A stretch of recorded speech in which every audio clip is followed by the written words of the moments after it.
राजस्थान सरकार के कैबिनेट मंत्री खाद्य एवं नागरिक आपूर्ति विभाग के मुखिया सम्मान्य सुमित गोदारा साहब।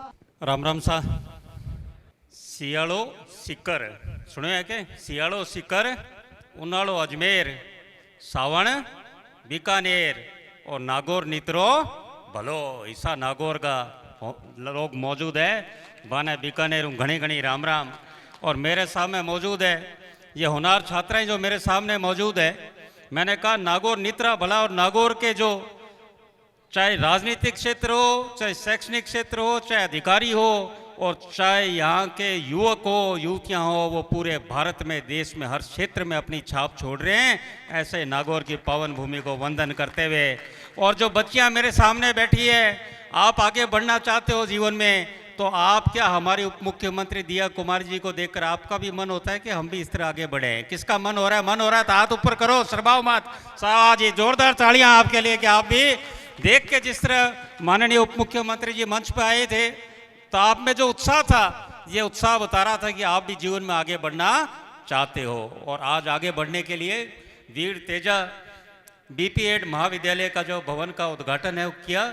उसमें उपस्थित माननीय उप मुख्यमंत्री जी दिया कुमारी जी, आपके यहाँ संस्था के और पूरे राजस्थान में एक हमारे लिए, सबके लिए आदरणीय नागौर, ना सिर्फ नागौर बल्कि पूरे राजस्थान के लिए किसान नेता के रूप में CR चौधरी साहब ने जो प्रयास किया, उनके लिए भी बहुत बहुत धन्यवाद देते हुए मंच पर उपस्थित सम्मानित विधायकगण, समस्त अतिथिगण और सामने मौजूद बडेरा बुजुर्गों पगले लागू युवा साथियों घणो घणो प्रेम व स्नेह और होनार छात्र व छात्राएं जो आने वाले समय में नागौर और भारत का नाम रोशन करेंगे।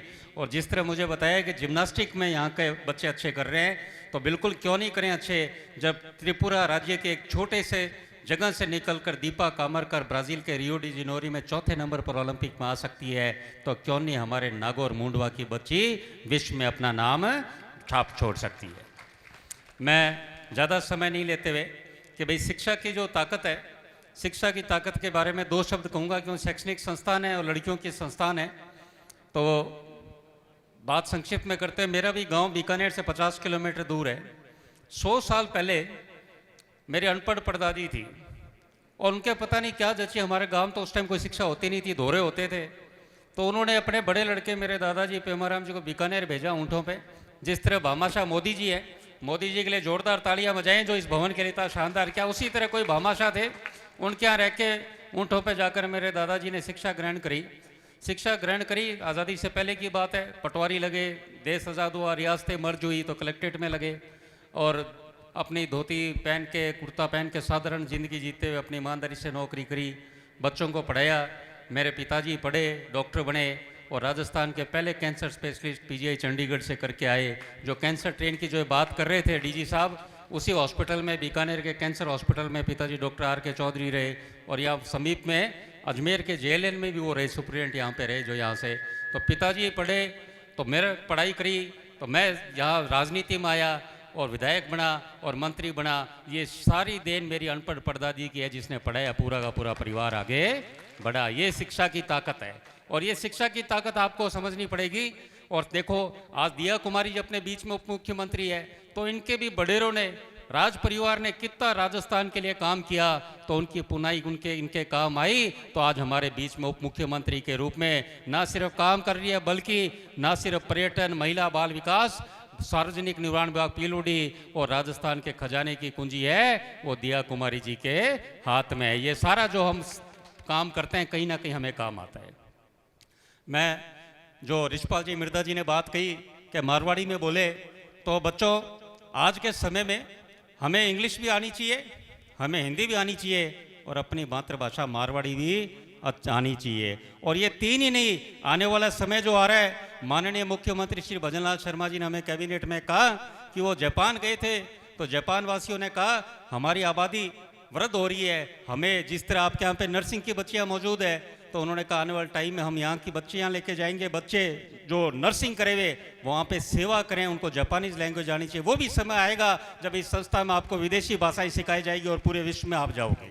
और भारत आगे बढ़ रहा है इसीलिए कि शिक्षा के बदौलत जो हमारे भारतवासी हैं, पूरे विश्व में जो उन्होंने अपनी छाप छोड़ी, उसी की बदौलत आज देश दुनिया में अपनी छाप छोड़ रहा है। आज हम दुनिया की चौथी नंबर अर्थव्यवस्था बढ़ रहे हैं। पर साथ में जो आज महत्वपूर्ण कार्य जो आपने बीपीएड का कॉलेज खोला है, ये बहुत बड़ी महत्वपूर्ण बात इसलिए कि हमारा देश हर चीज़ में आगे बढ़ रहा है, शिक्षा में, इकोनॉमी में। पर यदि हम खेल में आगे नहीं बढ़ेंगे तो दुनिया हमारी 140 करोड़ की आबादी की ताकत नहीं मानेगी। तो ये बीपीएड का कॉलेज खुलेगा आने वाले समय में। यहाँ से निकलकर जो छात्राएं कोचिंग में जाएगी और वो समय आ रहा है अच्छी कोच बनकर, अच्छी ट्रेनिंग बनकर। और मेरे ख्याल से तो जितने भी बच्चे मौजूद हैं, मुझे अपने स्कूल के दिन याद आते हैं, तो सबसे अच्छा पीरियड स्कूल में लगता था, पीटी पीरियड लगता था। आपको भी कईयों को वही लगता होगा यदि आपके समय जो खेल का पीरियड होता था।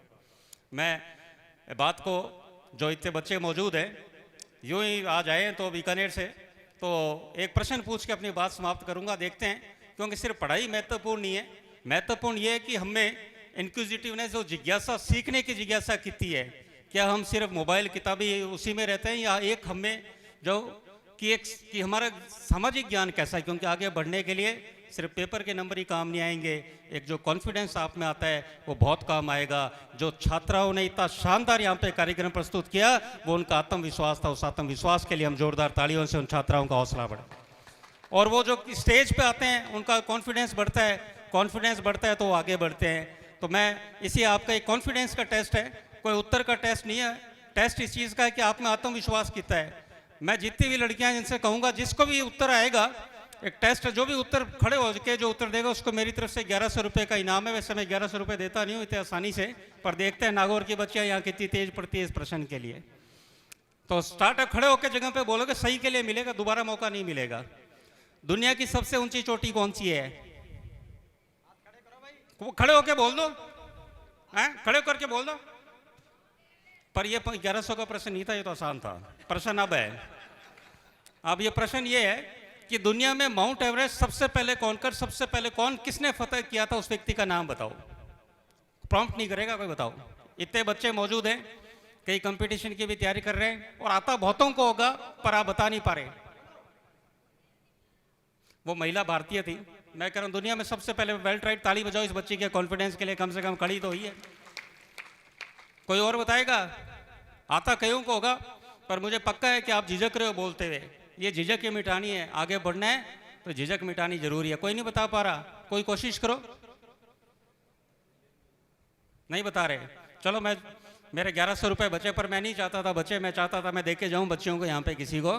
इसका सही उत्तर है एडमंड हिलेरी और शेरपा टेंजिंग। और ये प्रश्न पूछने का कारण क्या है कि एडमंड हिलेरी न्यूजीलैंड का था। अनेक बार उसने एवरेस्ट पे प्रयास करे, असफल हुआ। जब अंतिम बार वो एवरेस्ट पे चढ़ाई पे असफल हुआ तो उसने एवरेस्ट की तरफ देखा और चुनौतीपूर्ण तरीके से एवरेस्ट की ओर देखकर बोला, एवरेस्ट मैं आऊँगा और अब की बार चढ़ाई करूँगा और जरूर सफल होऊंगा, दुनिया का पहला इंसान होऊंगा जो एवरेस्ट पर चढ़ाऊंगा। और मैं इसलिए सफल होऊंगा क्योंकि मैं इंसान हूँ और तुम पहाड़ हो, तुम इससे ऊंचे नहीं जा सकते। मैं इंसान हूँ, मैं किसी भी ऊंचाइयों को छू सकता हूँ। तो आप किसी भी ऊंचाइयों को छू सकते हो। आपको बहुत बहुत बधाई, धन्यवाद। राम राम साहब।